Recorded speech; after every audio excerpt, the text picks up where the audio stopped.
Akhir-akhir ini banyak mahasiswa yang merekomendasikan untuk nggak usah ikut organisasi, mending langsung ikut magang aja.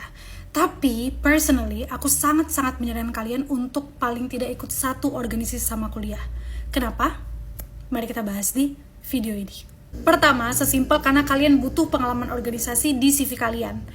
Karena, teman-teman, kalau kalian cuma magang doang, pengalaman magang itu masuknya adalah work experience. Dan, pengalaman aku apply kerja itu banyak perusahaan, banyak lembaga, instansi, organisasi itu yang juga memberikan kolom atau nyuruh kalian untuk memasukkan pengalaman organisasi di CV kalian gitu. Nah, kenapa penting juga memasukkan pengalaman organisasi di CV? Karena menurut aku yang juga pernah menjadi recruiter, pengalaman organisasi itu akan menjadi gambaran tentang interest kalian selama kuliah gitu. Karena kalau misalnya magang, itu ya tergambar sih interest kalian apa. Tapi biasanya kan kayak kalian misalnya anak HI ya, magangnya nggak jauh-jauh dari Kemlu gitu. Atau misalnya di posisi-posisi internasional lah gitu kan, di organisasi-organisasi yang relate sama jurusan kalian. Tapi kalau kalian misalnya punya pengalaman organisasi selama mahasiswa, itu akan memberikan gambaran yang lebih spesifik tentang interest kalian apa gitu. Jadi misalnya kalian organisasi debat, oh ternyata anak ini suka nih public speaking gitu.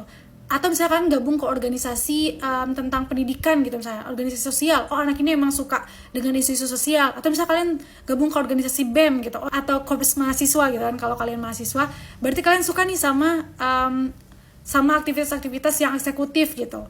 Nah itu tuh bisa jadi gambaran kalian secara lebih detail gitu ketika recruiter melihat, oh anak ini pernah berproses di organisasi yang seperti ini gitu.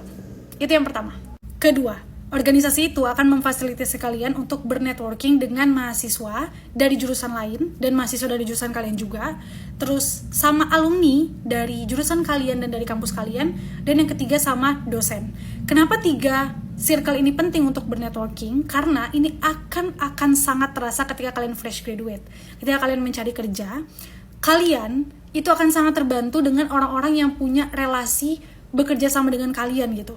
Nah, contohnya adalah aku dapat pekerjaan pertama itu dari alumni yang aku undang saat aku masih jadi mahasiswa gitu, di dalam project organisasi aku.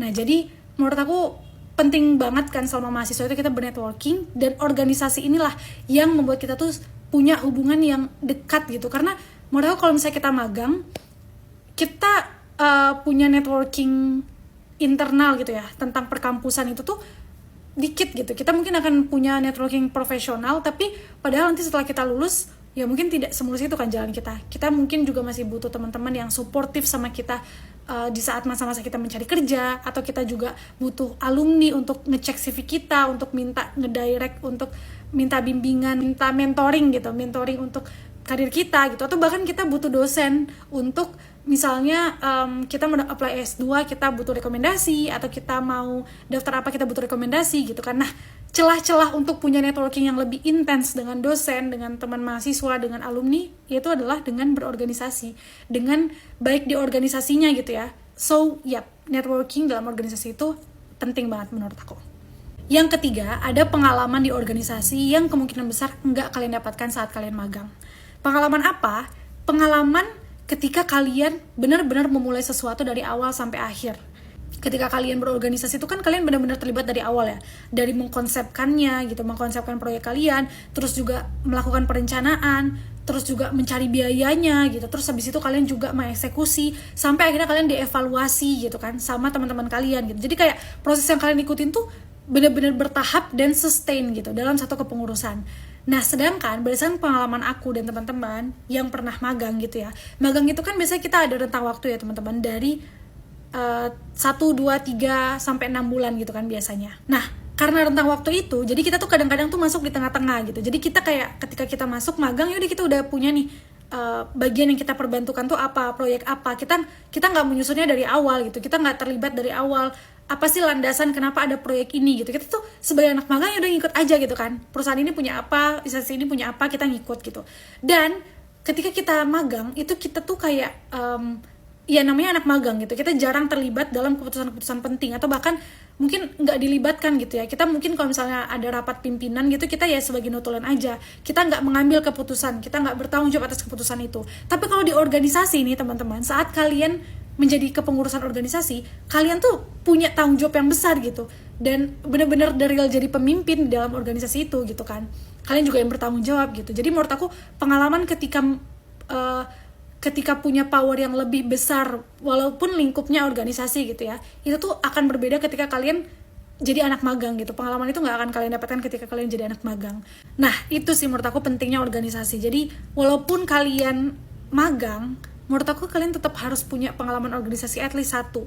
Karena organisasi itu ada banyak banget ya teman-teman. Organisasi itu nggak melulu cuma seputar BEM dan korps mahasiswa gitu. Kalian bisa ikut organisasi mulai dari tipenya gitu, kayak misalnya organisasi kayak UKM, itu kan juga organisasi kan, juga punya struktur organisasi gitu, kayak misalnya UKM tari, UKM debat, UKM apa, atau misalnya organisasi sosial, organisasi lingkungan, organisasi apa, jadi kayak banyak macam organisasi yang bisa kalian ikutin, dan at least kalian mengikut 1 kali selama kalian kuliah gitu. Karena benefit yang kalian rasakan sebagai seorang organisator itu tuh beda ketika kalian gak punya pengalaman itu. Tapi aku juga tidak mendiskreditkan orang-orang yang tidak punya pengalaman organisasi ya. Ini aku buat video ini pure untuk mendorong kalian, kalau misalnya kalian masih bingung, perlu nggak ya aku ikut organisasi, apa aku magang terus aja ya gitu. I suggest you guys untuk punya pengalaman organisasi. Oke?